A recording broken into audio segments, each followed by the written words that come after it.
Welcome to the milk bar. Welcome to the milk bar. Welcome to the milk bar. Welcome to the milk bar. Welcome to the milk bar.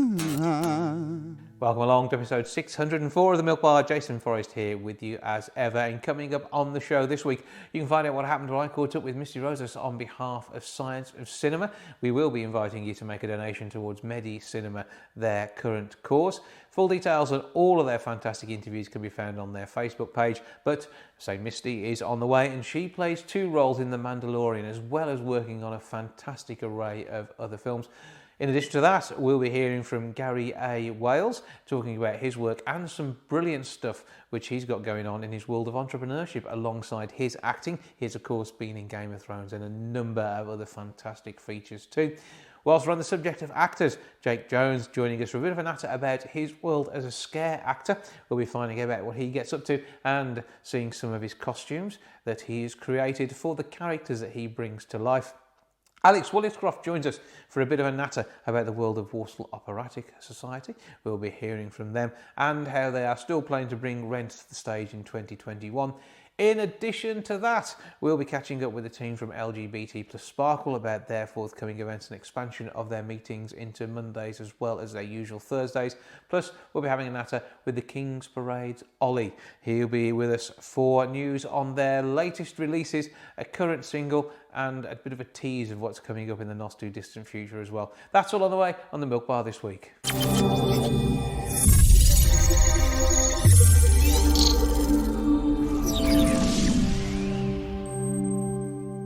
Scare actor, model, dancer.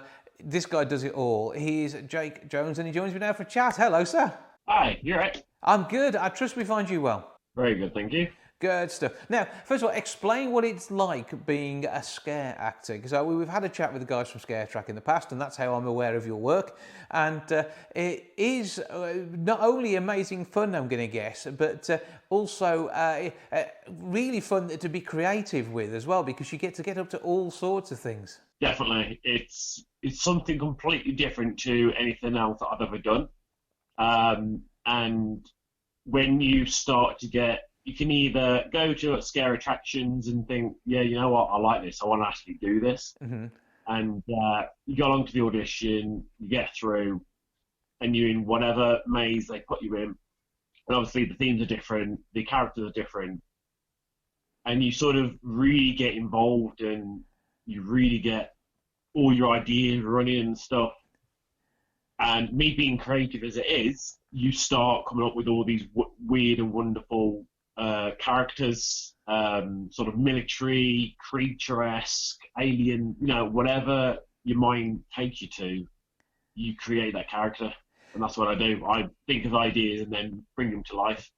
Well, having seen just some of the makeup stuff that you've done and some of the photo shoots, it looks absolutely amazing. And it not so much hiding behind the makeup, but bringing it to life is the thing. And sometimes bringing the undead to life must be an unusual experience. Yeah, zombies is a fun one to do. I always say, if you want to get into scare acting, if you're wearing a mask or if you're wearing makeup, don't just be a person in the mask or in the makeup acting. You have to become that character, think like that character would, speak like that character would if they speak, growl like that character would, move and twist like that character would, become the character, don't just act the character out, I will say. But this must tie in with your dance moves as well, and having that background must really help with the whole ensemble that you create when you're doing these things. Yeah, definitely. The dancing does help. With my, I'm quite flexible in my shoulders, so I can always over twist my shoulders to make them look distorted and dislocated and stuff like that. It's really quite cool. It does help. And when scare actors are being booked, I mean, often I can only assume that they want somebody who will bring with them a set of characters already. Yes, if there is a specific theme, they may well have something they want you to become. But I'm going to guess that you do also get booked as being the fella that does this. Yeah. People know me for what I make and what I do, because my strengths are mostly creature-esque, so it's like animalistic, moving in a human way. But I also do human characters, obviously, as well. But it's the way I can do things that some people may not be able to do. Like I can sort of run at walls and pin myself halfway up the wall, so I look twice the size than I actually am, and the speed.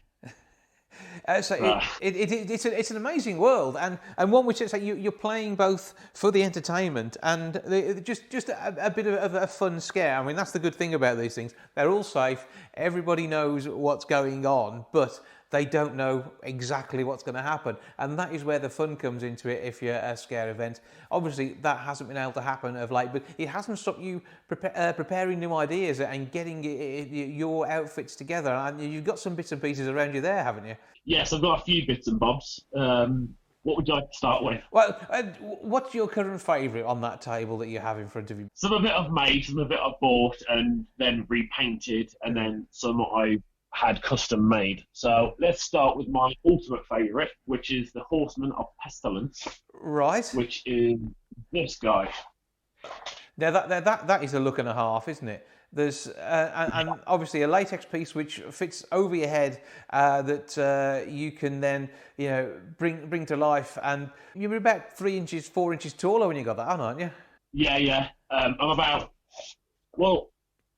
6'1", and with that on, in my New Rock boots, 6'5", so I am twice the size. Pretty good stuff there, and that is going to be an imposing figure at any event. And I mean, how do you maintain something like that? Because I mean, that blood looks like you've recently applied it. It's got that good glisten about it. Is it all part of the materials that you're using to bring these things to life? The camera doesn't do it justice, but if you can tell, there's loads of veins in it. Like there's quite the thick vein, and then on the horns, there's like the small veins, if you can see. Yeah. They're almost like fingers, aren't they? That is really scary. Almost, yeah. They're almost like fingers, yeah. And how do you put that on? So, say if we were to say to you now, okay, let's see you with that on. How long would it take you to get into that? Is that something you can do? Yeah, of course. I'll just what's the wires? If I take it off the mannequin head. Because this has to be quite flexible to allow you to move and breathe in them. Yeah. So this is stage 2 silicone, which is a stiffer silicone. Yeah. The one next to me is a softer stage, so you get more movement out of it. Okay, we'll take a look at that in a minute. But yeah. So all you do with a silicone mask, it's off the stand now. Mm-hmm. So all you do, you put your hands inside the mask like that. Yeah. Stretch it, and you slip it on. And then it takes its shape back as soon as it touches your head. And then take it off and do the same. Put it in and then take it off. It's the safest way of maintaining your mask without ripping it or tearing it. Yeah, I mean, it's made to be done like this, but it doesn't look an easy thing to do. Some masks are easier to put on than others, depending on the thickness and the stage of the silicone. So it's just... Yeah. And as soon as you've got your eyes in there, that really does get scary, doesn't it? So, and obviously, your jaw is moving that, but and is that your actual mouth? We can see inside easily enough there as well. Yes, it is. That's alive. So that is impressive, and that sort of transformation, that is really quick. I mean, you wouldn't really want to be spending time building that up in makeup each time you were putting it on. So that latex just really brings it to life. Yeah. And makes it difficult to talk. So silicone masks are designed where to do that in makeup would take probably 5 to 10 hours to do for a movie set. Yeah. Literally 10 seconds, put it on, bang, it works. And like a second film. And it looks as realistic as makeup. The way it moves around with you, and I think that's the way the eyes fit into it. It's the joins which give the game away if there were to be one to be given away. But that certainly doesn't seem to happen, does it? No, definitely not. And a pair of freaky contact lenses added to that, you're going to look as scary as hell. Well, this one's I've got blackouts, so they're completely black. Mm-hmm. So you're like soulless. So it does look freaky, to be honest. I can imagine it does. Yeah. And so you're talking about the other one that you've got there, which has got a different type of silicone, which is more flexible. So who is this character that we're going to meet next? So this one is called Cranky Frank. So he was a soldier, and he got hit by a nuclear blast, and it sliced him up, and it messed him up a little bit, and he became like a savage cannibal. And this is Cranky Frank. See, that again is quite scary. Not good complexion on that poor fella. He's clearly suffered in his time. Yeah. And obviously this latex then fits into the costume you're wearing alongside it and really makes the ensemble work. And again, that must be interesting to pull together outfits that tie in with all of this. Yeah, what I do, well, with Cranky Frank, for example, I bought like a dirt bike, protective gear. Yeah. And then what I did then is completely repaint it to the military theme. So I painted it green, and then I painted like blood splatter and a blood handprint on the back and dirt. Like it's really been through the war sort of thing. Like I say, how I design a costume is I always start with the mask, and then I work down to the costume that would suit that mask best. And that's how my characters get created. Do that. And then, I mean, I know you enjoy sharing little snippets of this, just so people got a flavour on your Instagram as well. Yeah. And here is Cranky Frank going on, and that does look softer as you move it around. So you can see that coming in. And I suppose you'd also maybe have a little bit of eye makeup around to cover anything like your eyelids look a bit too human. Yeah, definitely. All you need is a little bit of eye makeup. That's all you need. So moments to get that done. But again, that is so realistic, and oh dear, yeah, that you wouldn't want that coming towards you on a Friday night, would you? No, definitely not. Particularly not with the movements and things that go with it. These pieces of art that you're wearing, though, I mean, that is part of it. And have you created characters for others as well? Yeah, definitely. What I like to do is have each character with their own unique look, their own unique weapon, and their own unique movement on the way that character would move. There is another character that I am called Shadow, and he is basically SAS style, and he's like a hitman.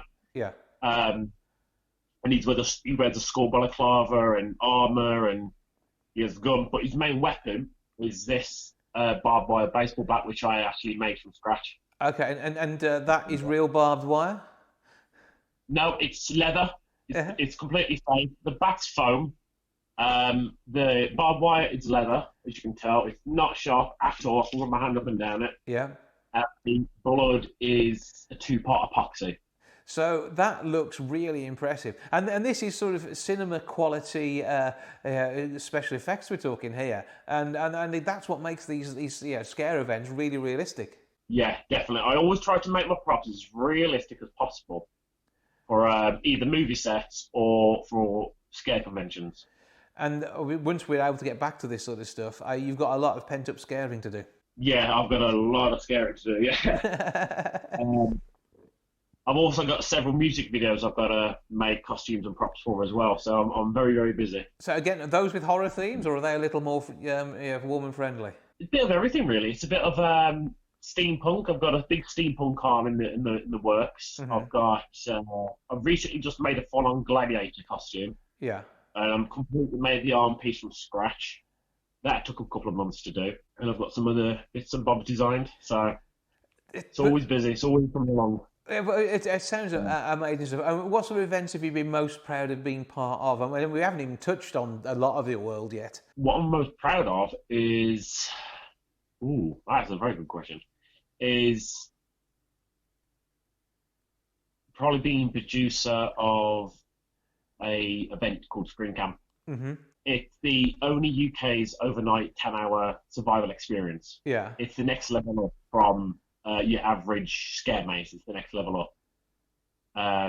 So it's 10 hours overnight, and murderers come in and they ask you loads of questions, and they bury you underground, and it's a little bit more extreme on the more extreme side. Yeah. But all completely safe, but it's got that feeling. It's a bit like I'm a Celebrity, Get Me Out of Here, but with more blood and guts. Yeah. Everything's completely safe. Everything's been trained. Everything's been gone over. But if you go through the average scare maze, you go, yeah, this is good, but I want something a little bit more hardcore, then this is the event for you. It's the next level up sort of thing. Yeah, and there's a good market for this out there. There are people who want to be involved in that, and you can see why. It is immersive theatre, really, isn't it? Yeah, definitely. It is immersive theatre, and we did another one called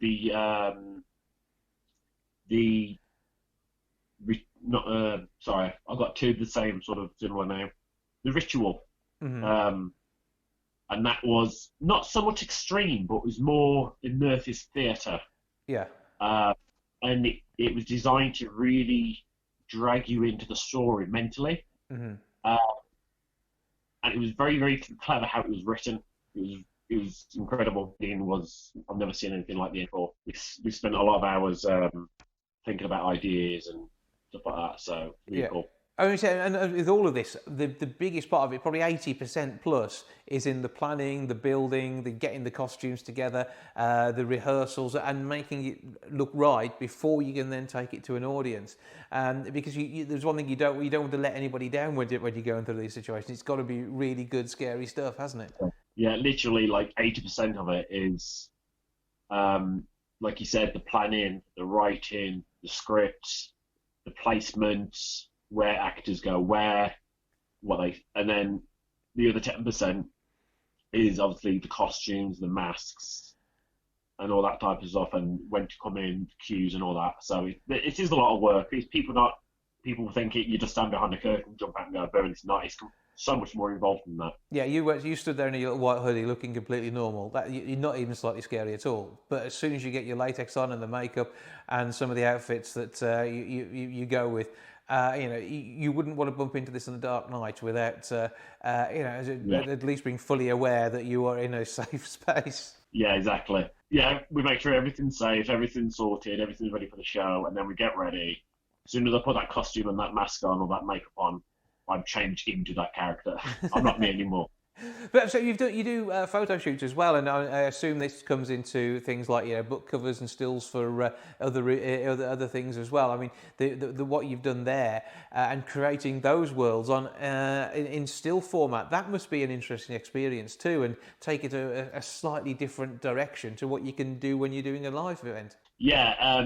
So I also do, when I'm not scaring, I also do a little bit of modelling on the side. Mm-hmm. So I also do standard normal modelling for a clothes company, which you've probably seen on my Instagram. Mm-hmm. And I also do a thing called Horrify Me, which is a horror photo shoot. And you can be anything you want. You can be vampire, you can be zombie, you can do beauty shoots, anything you want.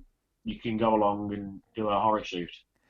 And I went along for the first time with a friend, and I did that vampire shoot, and it was absolutely fantastic. Just the experience of it and stuff was just absolutely fantastic. And then is the potential that they would use you as an extra alongside somebody else who wants to come in for a shoot? Yeah, definitely. Like, the best thing to do is just go along to everything, even if you think I might not enjoy it or I might not be able to do it. Go along anyway, because the more events you go along to, more likely you're going to get seen and people will go, oh, actually, he or she is actually quite good. I want him or her in this event or this photo shoot. So it's literally just traveling, go to as many events as you can, and just experience it. And this is a whole community, isn't it? I mean, like-minded people involved in all sorts of events, whether they be the ones who are paying guests at an event, or whether you are part of the team behind the scenes. It is a community, and everybody gets on, which is the nice thing as well. I mean, you want to be able to approach your scare actor after a show, really, don't you? Yeah. The scare community it's not a very big community, but it's close. It's like one big scare family, I always say. Mm-hmm. So, like, let's say you would be in one maze, I'd be in the other. We do our scaring, but we're on the same break rotation. We come up, we're gonna have a chat, have a laugh, have something to eat, and then go back down the maze and terrify people. And you must have sat down for a sandwich with somebody looking the most hideous horror makeup ever, and then you're just chatting about the weather. Yeah, I was in this great big alien suit in some speeches at Alton Towers in 2016 and 17, and I'm just talking away normally, eating the sandwich and in this great big alien suit. Great big mask on and off I go. Well, it must be an amazingly fun world, and obviously once events start to come along again, I know you'll be sharing what you're working on your socials. I hope to speak to you again then ahead of, or maybe at one of these events. That would be absolutely brilliant. Meanwhile, though, people can see what you're up to on your Insta and elsewhere. What are all your details for the socials? My socials is Instagram and Facebook, but I mostly use Instagram. Okay, and how do we find you? So my social medias is Facebook and Instagram, but I mostly use Instagram. And how you can find me is Jake Jones 15A, and my profile is a vampire. So look out for the vampire. It's quite a friendly one, really, but it will look very menacing. And you can see all the work that Jake's been up to. See the fantastic array of brilliant costumes that are on there. And have you got any more videos coming soon? Have you got a new costume or two to share? I've got Sergeant in the works. He's probably 8% done. I've also got Survivor 13 in the works, and I've also got a full-on wooden tree man costume to make. So plenty more to come. And what I do like about it, when you're sharing these, you're actually doing this at home. So all of a sudden, we go from seeing you in a normal environment to having one of these creatures stood in the middle of the conservatory, looking really, really frightening. And I think that adds to the view when we see it online like that as well. Yeah. When I'm not working, I've got some spare time. This is the first thing I go to is my horror. Like, right, what can I make today, or how can I improve Cranky Frank or Sergeant? You know, so I'm always working on things. It's like I've got loads here. Like I've got a full-on bloodied up wrench. I've got my creepy female character that I made. That is scary. I wouldn't want to meet that one either. Yeah, in the summer, I literally had some latex and some hessian. I thought, what can I make? So I made a full-on scarecrow mask. Okay. Again, that completely is from scratch. Yeah, and that is going to be frightening. In daylight, it's scary enough. As soon as it gets dark, that's going to be awful. Yeah, it's quite terrifying. But it's this guy, Hillbilly Joe. He's not a nice character. Yeah. That is not precise. But, yeah, I've got plenty in the works and plenty more videos coming up. It's literally just time and money. Yeah, everyone say when you have the time and the I know it's one of those interests that you have that does pay for itself when you are working on these events, which is absolutely brilliant news. For now, Jake Jones, keep up the good work and break a leg even if it's only simulated, and we'll see you soon. Yeah, definitely, mate. No worries. See you soon.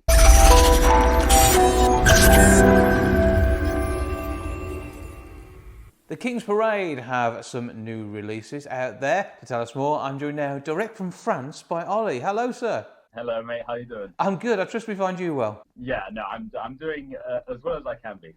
Yeah, and you went to France before Christmas, whilst it was allowed, and now you're struggling to get back, but you're continuing to be able to work from France rather than work from home.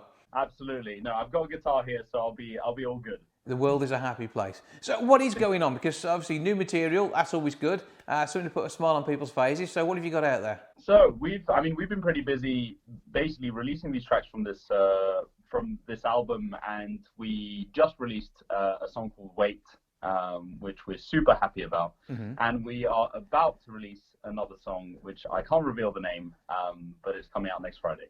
Okay, so that's on the way. So we need to make sure we're keeping our eye on your socials for all of that. We're going to listen to Wait in a short while's time, but you are going to make us wait for the rest of the info. Yeah, exactly. My human knows no beginning, but there we go. So what has prompted all of this thing? Because obviously we spoke probably about 6-7 weeks ago now, and there was a lot going on then. You just really haven't stopped, have you? No, we decided to just keep releasing stuff. I know it's a tricky time, but at the same time, we have this album we're super proud of. Nothing was going to stop us from releasing it, so we've been doing the best we can, and the concept's really interesting because you have to work around what we can do. So it's been really interesting.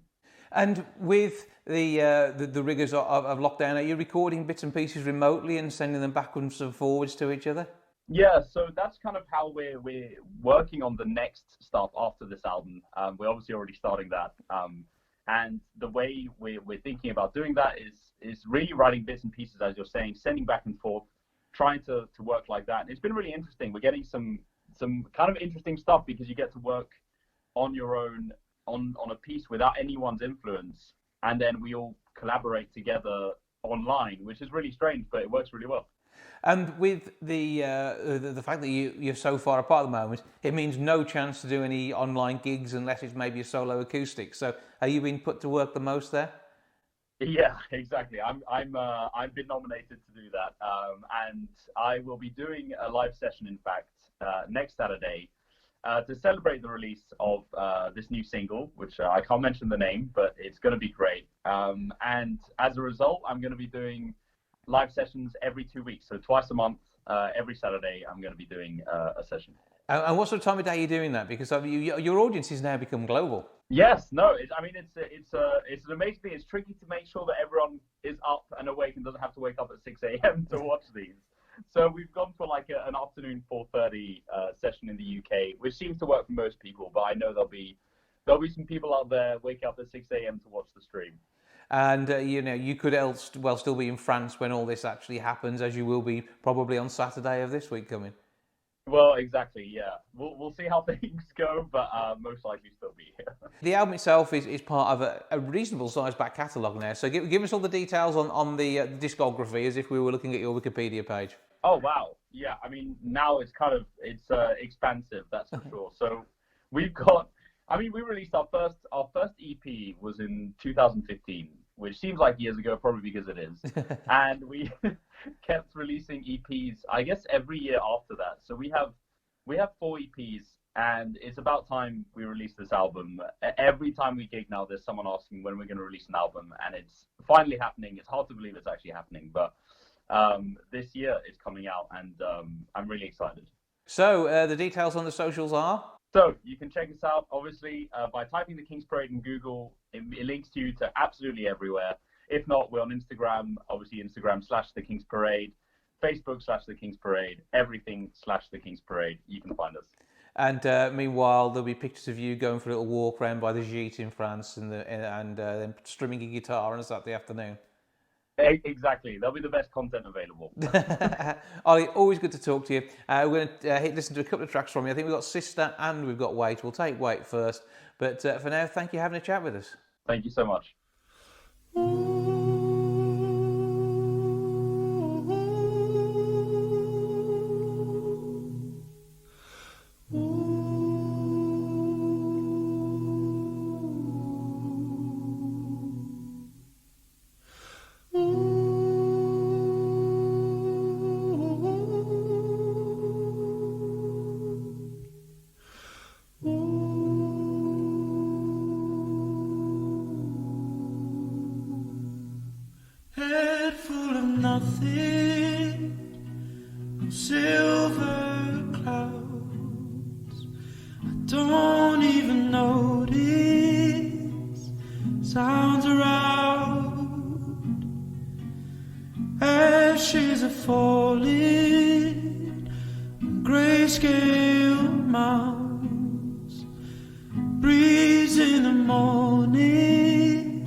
Time to remember the love we found. I'll grow with the flowers, the ones you liked. So let's dance for a minute under the lights. 'Cause I don't wanna wait no more.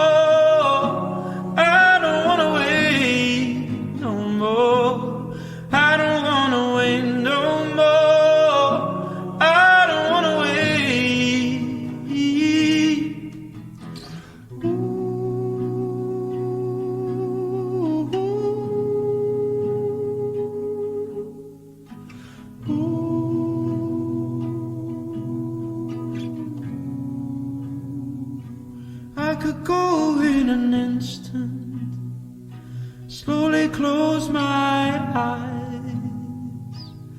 Watch as the seconds turn to ice.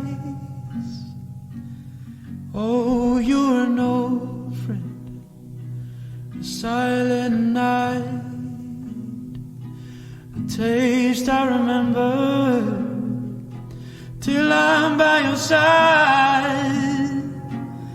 'Cause I don't wanna wait no more. I don't wanna wait no more.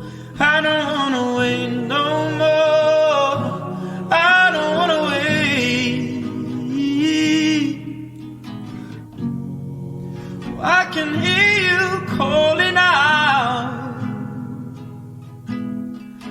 praying to a Lord you never had, but you need it now. I can hear you calling out, wishing you could fall in your mother's arms and cry.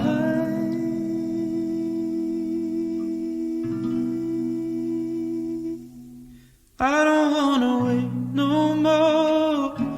I don't wanna wait no more. I don't wanna wait no more. I don't wanna wait. I don't wanna wait no more.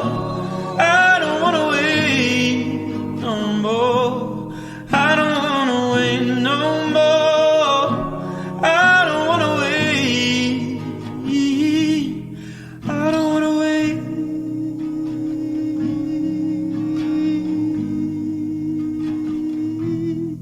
I don't wanna wait.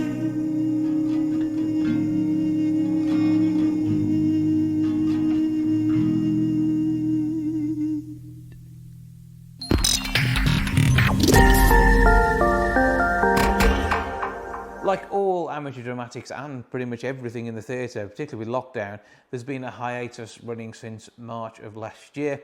Walsall Operatic still getting things together in the background to prepare us for when they are able to return. Alex Woolliscroft is here to tell me more. Hello, sir. Hello, how are you doing? I'm good, how are you? Yeah, not too bad. Good stuff. Right, obviously you were about to embark on a massive project just as lockdown kicked in. We were all due to have lots of conversations about it, but it all sort of gone a bit quiet at the minute, hasn't it? So what's going on? Yeah, we were. So we just started creating Rent, the musical Rent, and we were about a month and a half-ish into that. We'd got our cast set, we'd got the director, producer, choreographer in place, and then, yeah, it all went. But we'd got sort of about a month and a half into it, so we were actually, you know, we'd actually done quite a lot. We'd nearly blocked the first act, which was incredible, and then it all happened and it stopped. It's not amazing, but has it stopped completely, or have you had kind of cast get-togethers on Zoom, that sort of thing, to keep everybody in spirit? We've certainly had meetups on Zoom and tried to get together. I mean, in terms of rehearsing, some companies are trying to rehearse by Zoom, some aren't. I think for us, it's going to be a case of we want to get back in the rehearsal room before we do that. So at the moment, we're certainly trying to keep ourselves entertained, sort of trying to stick together and keep up to date with each other. But yeah, until we can get back in that rehearsal room, it's all a bit up in the air. I mean, Walsall Operatic itself has got an absolutely fantastic history and a brilliant future, as we know.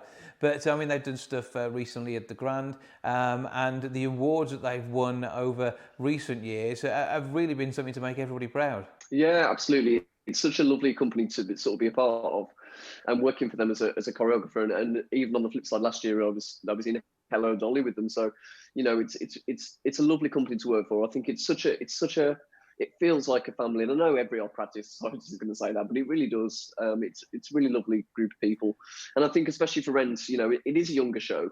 We've had to get those new members in. We've had to go out and find sort of new members, and they've taken to it really well, and that's great as well. Yeah, and it does everyone good, I think, maybe to have a rest for a year and be involved in the machine behind the scenes. And there's always plenty of jobs to do in every musical theatre company.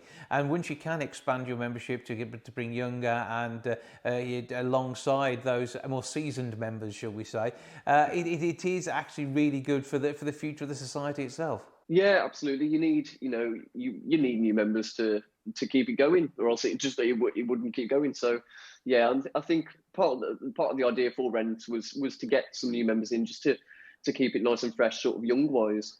And have you got a preferred date to be able to get back into a theatre? Because it's obviously going to take you a few months to do the final stages. You'll need to know what theatres are available and how it's going to work, and it'd be great to see everybody back at the Grand. Yeah, absolutely. I mean, it originally was meant to be May of last year, then it got pushed back to November last year again.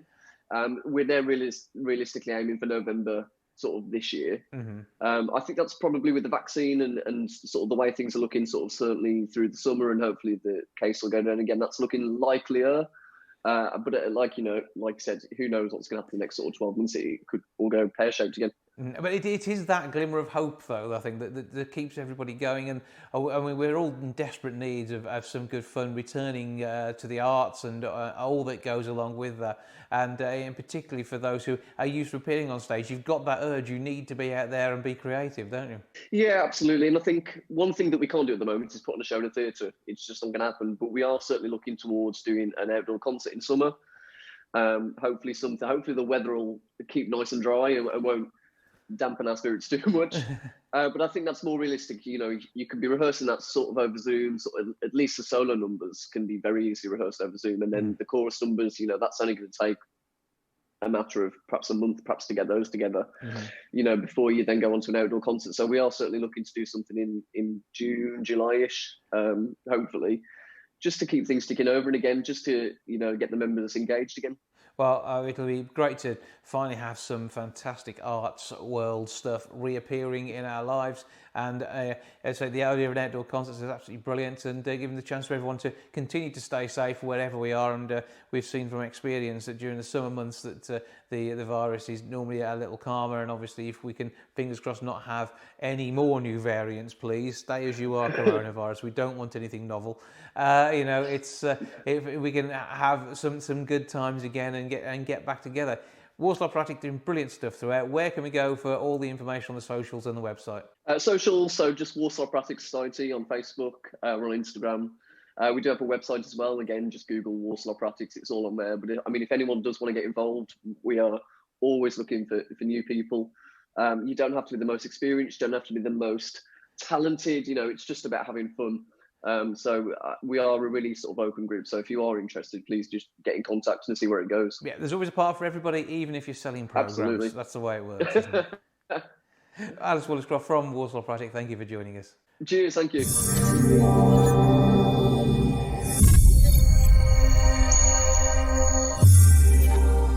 Actor Gary Wales has even more going on in his world than even when last we spoke. He's a busy boy and he's here to tell me what's happening. Hello, sir. Hello, how's it going? Oh, good with me. How are you?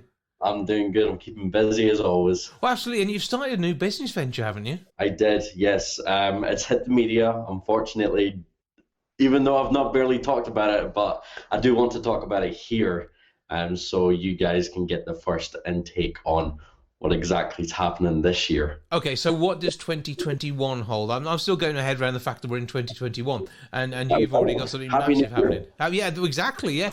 Fingers crossed it will be. So what is planned? So what's planned? So some media sources have claimed that they think they know what's happening. One of them is right. So previously, a lot of companies and stuff have been sending me products, skincare products. Mm-hmm. Now, I'm obviously very good with like my skin and stuff like that, so I've decided to launch GAW Cosmetics, which is going to be a skincare routine, basically range that supplies the beauty of skin, basically. Well, I mean, it's something you have to look after. Being an actor, you are used to having quite a lot of makeup on a lot of the time. And, right. I mean, boys aren't as good at looking after the skin in many times as girls are, but you're aware of that because you know what you have to do to look after yourself to avoid having skin issues, particularly with the amount of stuff that you have to wear if you're doing a really messy movie. So, this is something which is, I suppose, a bit of a natural for you. Right, exactly. And I mean, it's something that I've kind of looked at for quite a while. Mm-hmm. And I just thought, you know what, I've got my own brand. Why don't I just do it myself? Well, yeah, obviously the clothing continues, and this is something which people are still very much enjoying. And obviously there's going to be a new range of that for 2021 as well, isn't there? There is indeed. So we are getting ready to launch the Air Force Blue collection, which is pretty dope, to be honest. I actually have the hat here. So this is the hat, the Air Force blue hat that's going to be coming out. And we've got beanies and sweatshirts and hoodies and stuff that are coming out as well, which is pretty dope as well. But there is more information, of course. I am not only releasing one other company, I'm releasing a second company. Okay, so there's going to be 3 companies altogether, plus the acting and the personal appearances and all of that as well. So this is going to be busy. So we got skincare, we have clothing. What else is heading our way?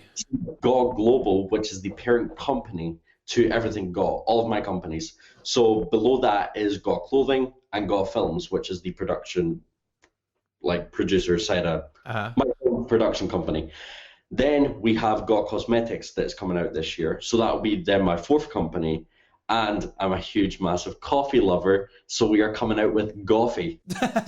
you and your branding, it doesn't know when to stop, does it? And what is special about the coffee then? What have you got planned there? Because now I cannot really release that because we are still working with the roasting companies and stuff like that. And it's getting made in Nottinghamshire. Right. The roasting facility is in England. Which is fantastic. So we're going up and down with samples and we're trying different things, and I think we're going along the lines of like the kind of Colombian, Caribbean kind of like feel, like that strong but smooth. I don't know. I just love my coffee, so I was like, you know what, I'm going to do my coffee. Yeah, you get to keep sampling stuff as well, which is the best. I'm much more of a tea man. I have my branded mug with my tea in it. Does this mean we're going to see much more branding in the homewares department as well? Well, I mean, at GAW Clothing, we did launch a few like mugs and stuff previously, but now that we have our coffee brand coming out, we can then focus on travel mugs and coffee cups and stuff like that on that range as well. So that's pretty good. And it hits the environmental side of things, which I know you're keen on as well. So that will help. So yeah, reusables here, making sure your clothing is sustainably sourced. And of course, I suppose this also means that we're going to see fair trade coffee too, but absolutely fantastic coffee that's going to be coming your way. Yes, definitely, 100%. I love my coffee. So yeah, I was just tired of like spending so much money on coffee like all the time. I was like, you know what? I'm going to do my coffee as well. So I've trademarked all of the companies. Everything's like legit and awesome. So we're good to go, and we're I'm excited. So when is the launch? Obviously, the new clothing range, we're going to start to see this very soon. So when can we check out the website for that one? Oh, so it's gawclothing.com. That launched back in June. Yeah. So you got the latest collection. When's that available? Oh, we will probably be looking at around March time. Okay, so that's not too far off. Then we have the skincare. Now, this is something which there's going to be quite a lot involved in this, because this is going to be for men and women, and it's going to work for everybody. Right, exactly. So we're going to be aiming for at least October time for that, and we're going to be doing a subscription based for the first year to get people on board, to get people in to test the product, to basically feel the product before they actually look at purchasing the bigger bottles that will last longer as well. But we will not be releasing those until a bit more into the future after the first year. This is part of the brand journey, though, and people who know you and what you do, they're going to be getting on board with this as early adopters. Get the subscription-based thing in there and enjoy something from the comfort of their own home. And it's been the year of doing that, hasn't it? So this is something that people are going to be used to doing, and they're going to be ready for it. Right, exactly. I cannot wait to see, because I mean, there's so many people in the entertainment industry that's starting to release their own skincare products and all that kind of stuff. For example, Millie Bobby Brown, she came out with Florence, which is now available in Boots and stuff, So, it's definitely something that I've been looking forward to for quite a while. Companies just kept sending me skincare products, and I was like, I can't keep changing my companies every time, You want something which is going to be consistent. It's going to be you, and it's going to have your name on it as well. Exactly, and of course it's going to include the shield and the swords and the crown as well. So yeah. This is it. It's all part of the brand. And then say coffee, that's a little way off yet. You're still working on the tastings on that one, but that is purely so you get your constant coffee fix. And I've been looking forward to hearing in more details of that. We will talk closer to the time, won't we? 100%. So let's get into the film and television entertainment of how my career started. So what's happening this year? At the moment, I'm due to be flying out to Philadelphia in October. Brilliant. Hopefully.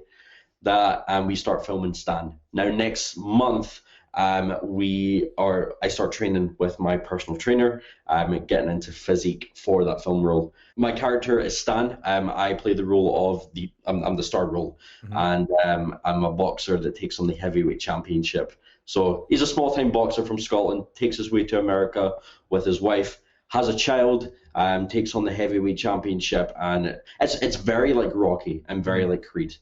So if you like those movies, you're definitely going to like Stan. Yeah, but something from the modern day with that sort of feel to it. Exactly. And do we get to see his journey? Is the training going to be part of that for you? Do we see you from start to finish? No. So the way it's going to work is I'm going to obviously get into my physique before the movie. So post-lockdown, which is what counts, because lockdown's not helped any actor at all, has it, to be fair? Exactly. I mean, it's just... It's putting us through so many different waves right now, and I mean, me starting my companies, it's allowing me to focus on these things. Now, I've actually talked to a few people that I may be handing my clothing company over to deal with whilst I'm focusing on the new adventures with the other companies, and then I'll hand those over and so on. I'm still going to be the owner and the founder and stuff like that with my name and brand and whatnot attached to it. But they'll do the day-to-day stuff. You will be there for because with the clothing, I know you've had to hand some of that off already, and you've got a great team who work with you on that. But it doesn't mean that you're not involved in the selection of the ranges, and that shade of blue just says you all over it, doesn't it?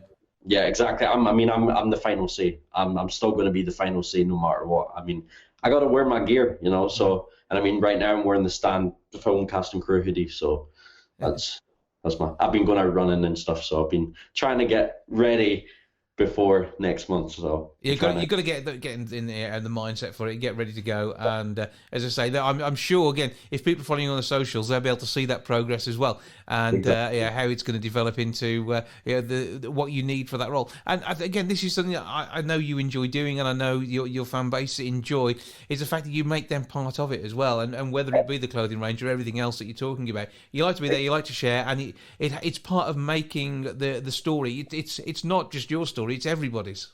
Exactly, it's everybody's story. At the end of the day, the shield, the swords, and the crown. Our slogan for GAW is "We are GAW and we are fighters." That's the slogan, you know. And I don't know, like I'm just a very strong protector, and I'm a strong fighter as well. And I believe everybody can be a protector and a fighter at the same time. Mm-hmm. You know, like we've went through so much in the last year. And I think this is definitely going to help with a bit of a boost to people's courage and stuff like that, to get out there, go do something that you love, and take on that adventure. Mm-hmm. You know, that's what I'm doing. I'm living that adventure. I'm living that dream and goal, and it's happening. But still getting the T-zone looking good, and also the rest of the face too. Yeah, I appreciate it. Thank you. There's the job every time. I think I need a bit of work here. I have to have words. I think I need some product. Yeah. So you sort me out. Meanwhile, where do we find all of these routes, paths, and ventures? Okay, so on my social media is Gary A. Wales. Also, just stating, YouTube just verified my channel 2 days ago. Brilliant move. So I got my YouTube verified, which was pretty awesome, and I have started to upload more onto my YouTube, which is fantastic as well. So all my social media is Gary A. Wales. Mm-hmm. My website is garywales.com. If you want to find out about my companies, you can go to gawclothing.com or just go to gawglobal.com, where you can find the links to every company that I own and is currently running. But yeah. That's it, really. It's part of the adventure. It's going to be huge. Continued success to you, and I know that you'll do well in all your ventures. And so we look forward to the start of the work that you're doing for Stan and everything that runs alongside it. Gary A. Wales, always proud to call you a friend. Thank you for joining us. I appreciate it. Thank you very much for your time.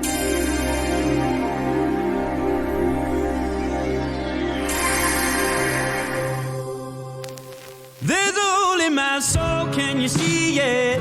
I've been counting each day, it's repetitive. Time is moving so slow. Oh no, what a way to go. Will you be by my side in the morning? I've been closing my eyes just to picture it, so I'm keeping them closed. Oh no, what a way to go. I try to take a step, but my body is frozen, and my stay is cold, and my stay is cold.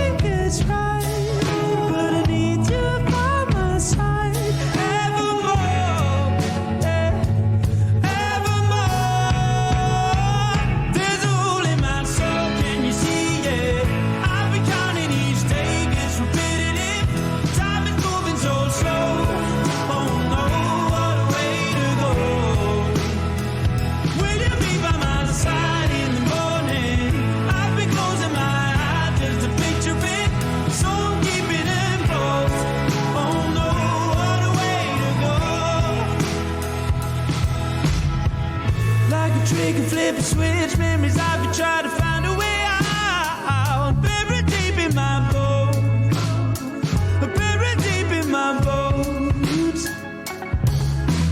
I try to settle down, but I got your words running through my head, spinning out of control, spinning out of control, yeah. And I don't think it's right, but I need you by my side evermore, evermore. There's a hole in my soul, can you see it? I've been counting each day, it's repetitive. Time is moving so slow. Oh no, what a way to go. Will you be by my side in the morning? I'll be closing my eyes just to picture it, so I'm keeping them close. Oh no, what a way to go.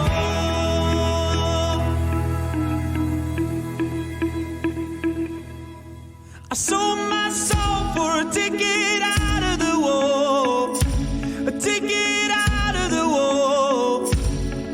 Won't you let me out?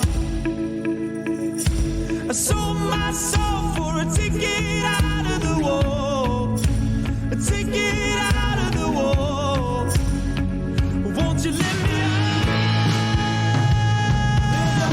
I sold my soul for a ticket out of the war, a ticket out of the war.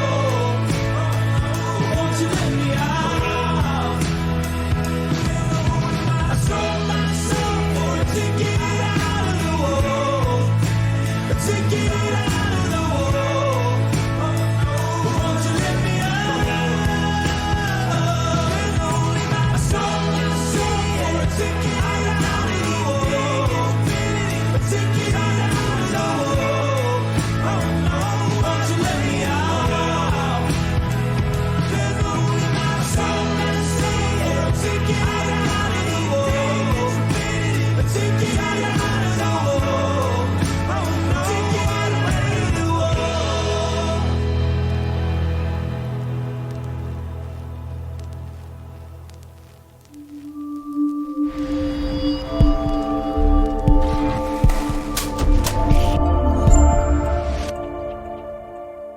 Science of Cinema have been doing brilliant work, not only raising funds for Medi Cinema, but bringing some brilliant interviews to your screen too.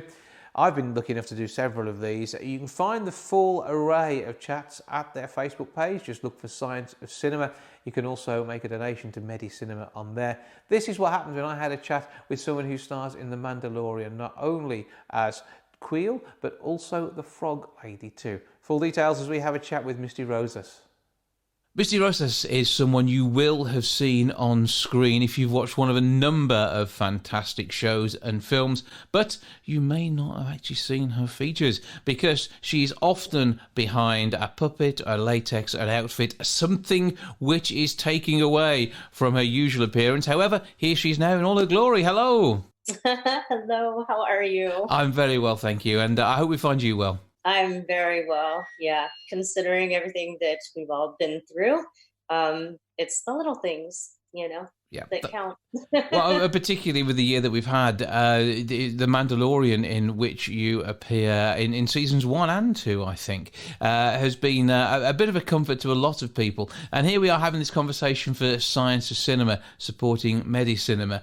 And it's getting behind what is actually happening in these series, which can be something surprising these days, because so much is CGI, yet you bring to life a character who wouldn't be the same if he wasn't there in reality. Yes, yeah, absolutely. It's really imperative, I think, as artists to be there physically with each other, because you feed off each other's energy, and to be there with everyone. It just it was really important to maintain and keep the flow of a scene going and the energy of it and the dynamic of it. So yeah, it was really special and nerve-wracking. Like, what am I doing here? But it's like stay focused, just do your job, come in and do your work, and don't worry about the fact that you are surrounded by superstars. but you are a superstar yourself. You've been in so many different projects. I mean, in The Mandalorian, playing Queel. Is that the correct pronunciation on that one? There's too many I's in there to make it an easy pronunciation for me. It is Queel. Yeah. And what was it like doing that? Because I mean, so early in the series to make a first appearance. I'm only 3 episodes in, I will admit. It's one that I've come to a little later than the rest of the party. And such an important part to play to get the emotion right. But working with a 3-part sort of outfit, because you got Nick Nolte's voice, you have the puppetry work which brings the face to life, but equally, and I think most importantly, your actions that actually make all this believable. Yeah, for me, I've been working with the Legacy team since the beginning. My very first job was Congo, and that's where I was introduced to this teamwork of working with multiple artists at the same time to blend and mesh and fuse into one character. So we've had a lot of time together. Now, mind you, I mean, I haven't been with them in quite a while, but it's just like, because it was Star Wars and it was a brand new series. And, I mean, for me, the scripts, like I was hooked as a fan. The first time I got my scripts and read through them, I was just obsessed. I was like, oh my God, this is so good. And I get to be a part of it. So the energy we brought, like we didn't have a lot of time to blend and mesh and fuse or try to find that. It was just like when, on set on the day, like we would run and have a team meeting right away, first thing in the morning, and get organized with the scenes that we were doing. And I would always talk with them too, especially after the private rehearsals, about, nuances and things that I would do to try to help them with me, because this was different. We were saying dialogue as a character, where before our work together was, doing the guerrilla work in both Congo and Instinct. So it's just like, every once in a while, I was like, you'll start to see me turn and then, cue the dialogue. So timing like that, usually the first few takes of some of the scenes were a little bit just, you could tell that there were many people trying to bring this character together, and then a mind meld would kind of happen once we would get into the flow of it. And somehow, some way, me, Nick Nolte's amazing dialogue, and 3 puppeteers just went shunk, and everything, But this is one of the advantages you have these days, because everything's digital, which means you do get a chance to do a retake if things aren't quite how you would like it. Time is obviously always money, but you can see the money on screen in this. It's such a cinematic feel for a series, and I think with so many people viewing it on Disney Plus at the moment, that this is really a work of art, isn't it? And you can see that, and being part of that must be amazing. I mean, when it comes to auditioning for something like that, though, it must be interesting. Obviously, with your stunt work and your on-screen stuff, there's an easier way of doing it. But when you have to work with an outfit and puppeteers and the like, auditioning has got to be really based on who they know you are already. Yeah, that was definitely a huge part of it. I would imagine when they were searching for who they were going to cast in this role, having a really nice demo reel would have been so helpful. And at the time in my life, at that time, I was really, really focused on music. So much to my agent's horror, I did not have that for. I had clips of things. I'm like, yeah. I'll get to that as soon as this show's over or whatever. And, in hindsight, it's like, oh, I can't believe what I was, messing with, as far as like just kind of not necessarily blowing it off, because I don't blow anything off, but, it would have been really wise to have that reel together. I did eventually get that after season 1. But fortunately, my work in working with the Legacy team they know my work with them well. So that helped. Working with Kathleen Kennedy on Congo. She also knows my work and knows my work ethic, but it's still, I'm sure I've never worked with Jon Favreau. I had auditioned for him twice and didn't get it twice. I'm like, God. So I was so excited that, I didn't even know I was auditioning for him on this, but, third time's the charm. And, I had to go in. Finally, after back and forth and sending them just small clips of my work, they are like, just bring her in, please have her come in and read with Seraphin casting. So I had an audition. I had a cold read audition with Seraphin, which, I was just like so nervous and excited at the same time. At that time, I had absolutely no idea what I was auditioning for. But sitting in the waiting room, reading the script and then looking at all of the posters in the waiting room, I kind of had an idea that this was something big. So it is absolutely huge, and with a second role in the franchise as well. Tell us a bit about that and how that came about. Once I worked with John and Dave and everyone on set, because Quill he's a supporting character. He's one that is just, he's part of Mando's journey, his hero's journey of all of the people that weave in and out of your life. And it may be extremely subtle, but what the wisdom, given, it matters, it changes, it shifts, it shifts him emotionally. So to bring that to this character, to this role, knowing full well that's like, support him, support Mando, teach him, that kind of thing. They were really happy with my work. It was a weird quiet on the set because, only myself and sometimes on the day my puppeteers would learn about what we were shooting. And when we shot the scene of him on the ground, that was intense, and it was very quiet on set and people were really upset. And even Deb came up, she's like, well, nobody wants this, but this is how it's going to be. So having given all of that and given 1,000% to him just because I love the character and I just, he has such a short time on, the screen.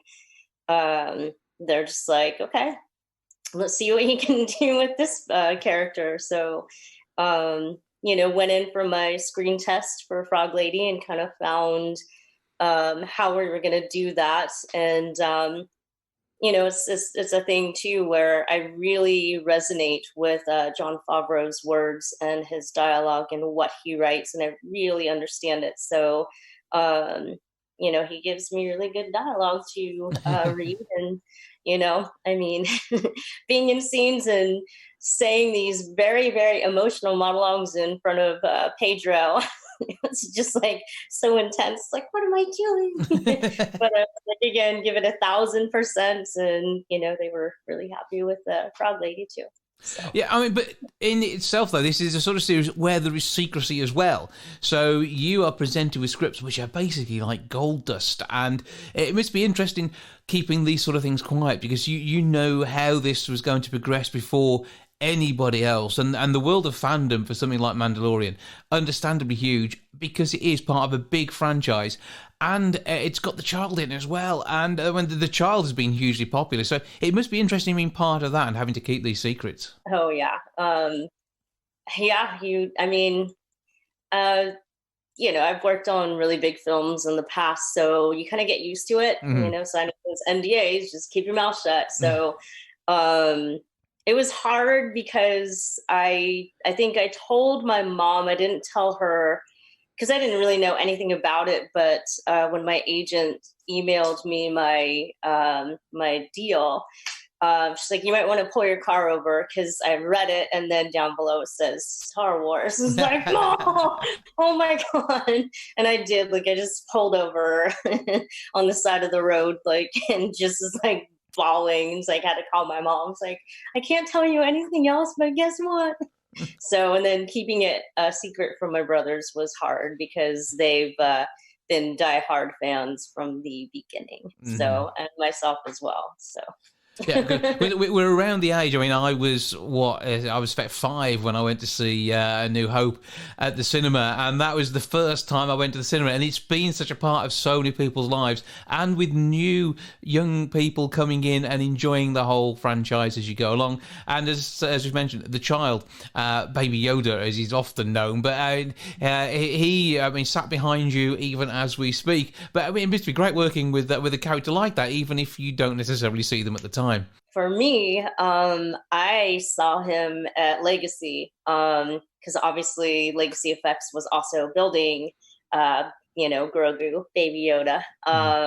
So when I saw him, I was just like, oh my God, Yoda. As a kid, I was so drawn to that character. So it was very emotional when I saw, the baby, because I was like, is that Baby Yoda? So, and he's so cute, and it's just like, oh my God. And same thing, I didn't say a word to anybody, but I was so excited for when he was finally going to be revealed, because I know people were going to lose their minds. So, yeah. Understandably so. But I mean, were there funny moments on set as well, either because of the way you had to work or just the general fun, because you've got to enjoy the work, haven't you, even though it is really difficult conditions at times? Yeah, you have to really love it, especially as a suit performer. So I'm not one that I learned from the best of the best. They're actually English actors, Peter Elliott and John Alexander. They are basically the pioneers. And they are the ones that taught me how to do this suit performance work. And then later, a very good friend of mine, Michelin Sisti, he helped me with being in the suit performance world, but also then learning the technique of adding dialogue to that. Mm-hmm. So, there's so much. I think one of the most important things that Peter and John taught me that I remembered was, because it is heavy, it is hot, because of the environments in Star Wars, even though we were in the volume, there's a lot of dirt and sand and stuff and fans blowing. So the contacts, the Solera contacts I wore, sometimes there'd be grit in those, and, it's a lot. And, I'll never forget what they taught, which is not now, later. Just keep that mantra in your head often. You cannot really think about, I'm hot, this is heavy, this is uncomfortable, whatever. It's like, not now, later. Focus on what you're doing. Mm-hmm. So it takes a lot, and it takes a lot of patience and will to, handle it and maintain that place of focus when everything hurts in your body. And it's difficult to find humour in those situations, I am sure. But even so, as the performers that you are, you have fun with it. And who's the most enjoyable sort of group of people to work with? Were you able to have a good laugh and connect with people on set? Yeah, for sure. I mean, oftentimes they would, put me in Quill, and again, I had to really conserve my energy, so that everything that I had, I gave to him. So I was really rather subdued, in a lot of ways, and that helped anyway, because he's just very, he's old for one, and just very zen and mellow.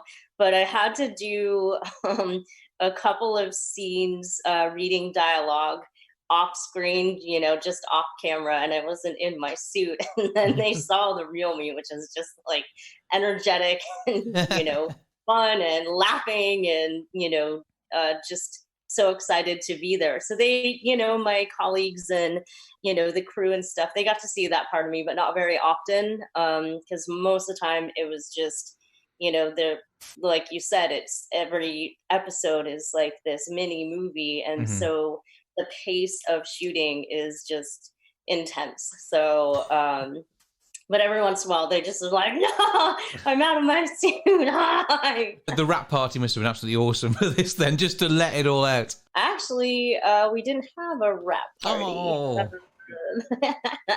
It's, I think I'm okay with that. I mean, every penny I want them to put into everything that is the Mandalorian. So. Well, so it is looking awesome, and I mean through the whole sight and sound of your character as well. I mean, we see all that as it goes along. But outside of this, musically, you've done so much great work as well. And with the single "Thank You" just before Christmas this year, you must be really enjoying that work too. Yeah, having when the premiere happened.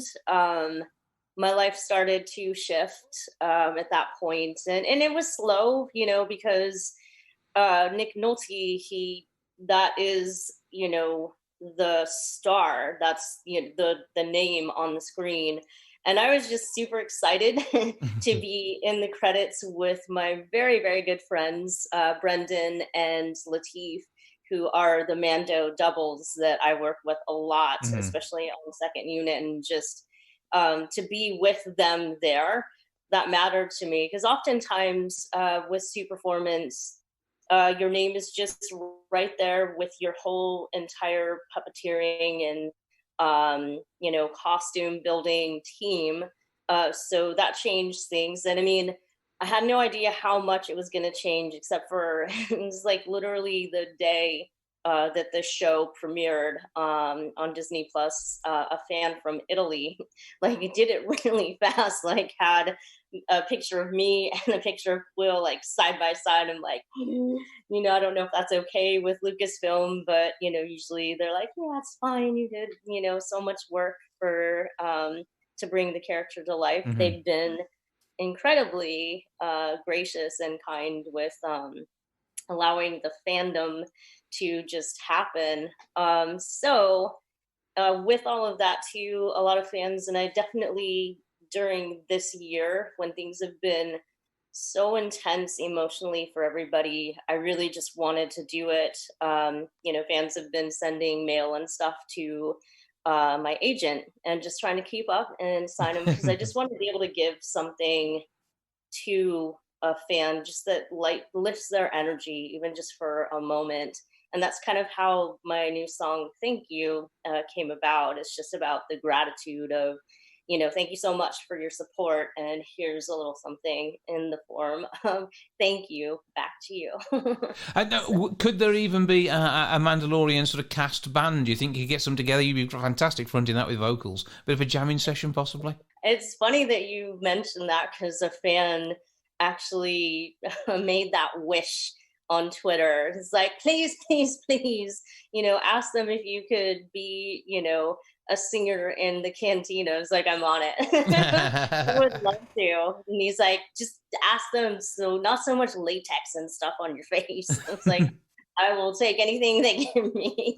That would be amazing. I'm gonna have to tell John's teams, like, can I just audition for it? I'll just audition. Let me just audition for that. So I'm going to put the wish out there. Well, there's probably a show reel for that one already, because you've got the videos for the music, so that's already out there. But have you had, I mean, you talk about the saying thank you as an inspiration for it, but have you been inspired in your music by some of the roles that you've had as well?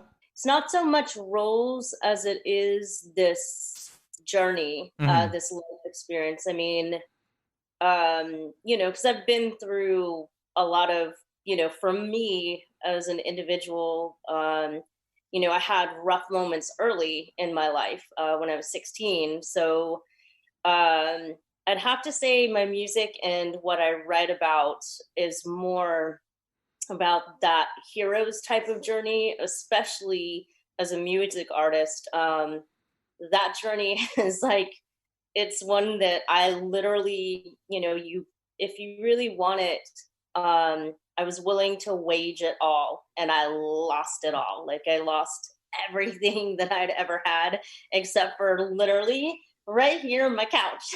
This is like the only possession that I kept. And it, the hero's journey does talk about that. You have to, if it's something that you are incredibly passionate about, you're willing to risk it all. And I always encourage everyone, whatever your passion is, don't be afraid of risking it all. It's the only way that it will come back to you full circle. And then also too, I think the most important gift is you really understand the magnitude of the sensations of gratitude, because you survive it, and you're better for it. So music journey is definitely all about the life journey, except for thank you. Thank you is definitely inspired by the fans and the Mandalorian. So. Well, I mean, it is an inspirational piece. Your work in it brings it to life, and the way in which you can take really what is in effect some special effects and turning it into a real life character, and do that in not only The Mandalorian but in other films that you've done as well, being Gorilla and the like. Obviously, you get better lines in The Mandalorian, but a true expression and a performer who is going to go on and do even more. We look forward to your involvement continuing with the Mandalorian franchise, fingers crossed, and more work with the world of Star Wars. It would be brilliant to see you, even if we don't quite see you, in much more to come.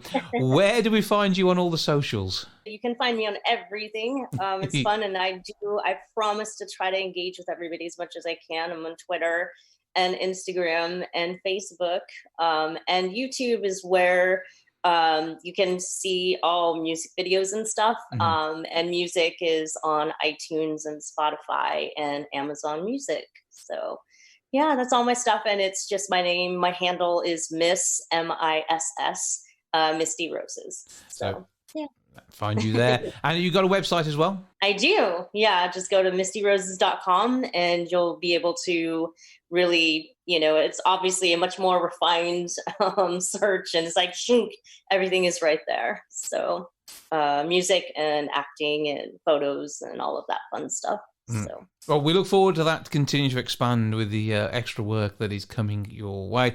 We thank you for supporting Science of Cinema and their work raising funds for Medicinema.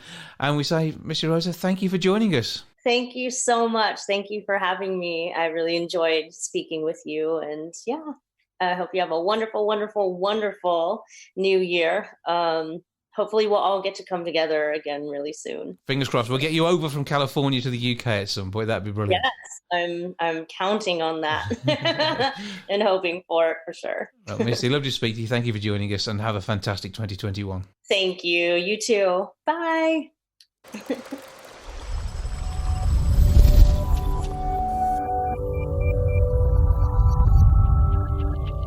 LGBT plus Sparkle have an additional meeting from this point forwards, getting together on both Mondays and Thursdays. To tell me more about that and everything else going on, I'm joined now by Marcus and Paul. Hello to you both. Hello, Jace. You all right? All good here. I hope we find you both well. Yeah, not too bad, thanks. Good stuff. And if there's any barking or a pair of eyes pop up, it's Dougal, Marcus's dog. So we'll be ready for Dougal to join in on the act. Also a feature of the video get-togethers you have for the group as well, I'm going to guess. Dougal loves attention. He popped up from time to time to say hello. Cool. Right, so what is going on then? Because Mondays are the new additional day for the LGBT plus Sparkle group to have your chats, and you're getting great numbers of people involved, aren't you? Yeah, we've got loads involved. So what happens on a Monday? Is it different to Thursdays?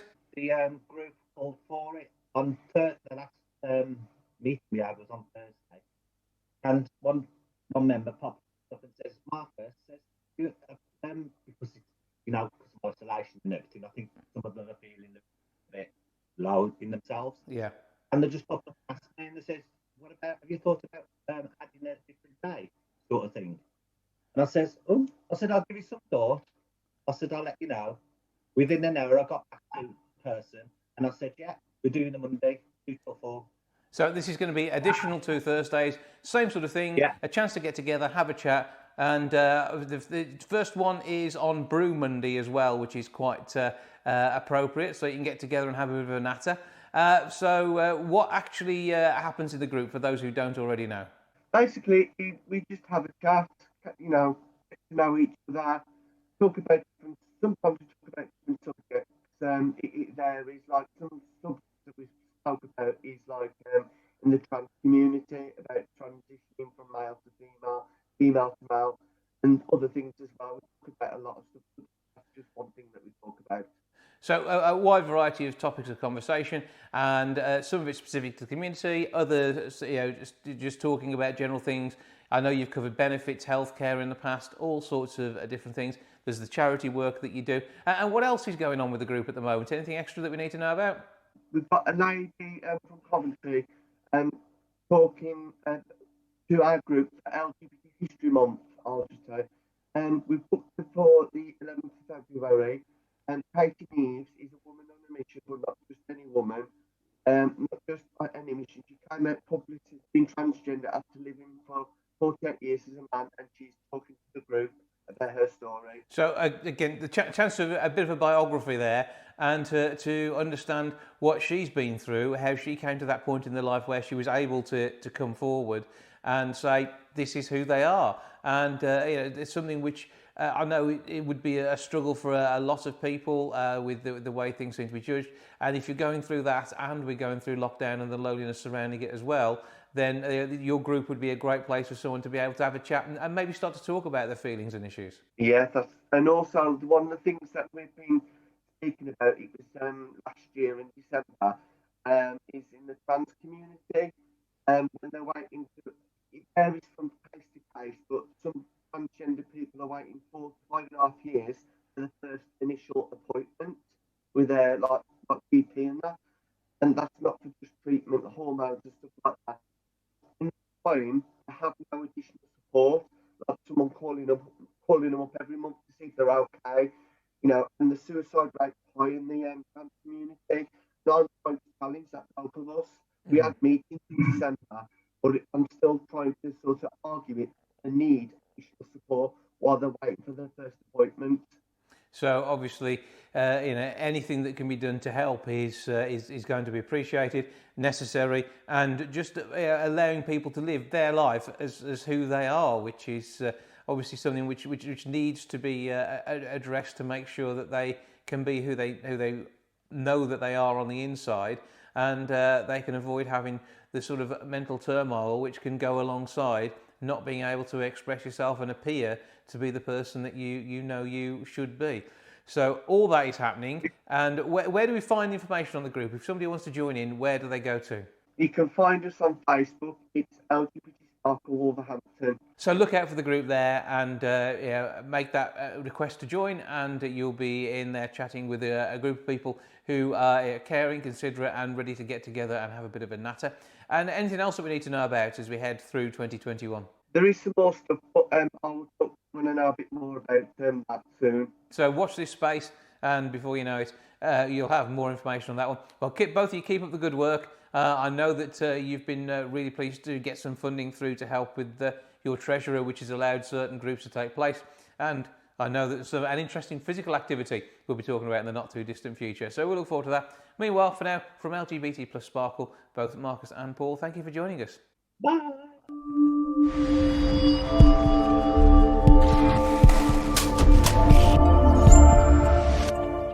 That's all for this week. Thank you so much for joining me. Back with episode 605 next week. I'll see you then. Ta-ra for now. Goodbye from the milk bar. Goodbye from the milk bar. Goodbye from the milk bar. Goodbye from the milk bar. Yeah. Goodbye from the milk bar. Yeah.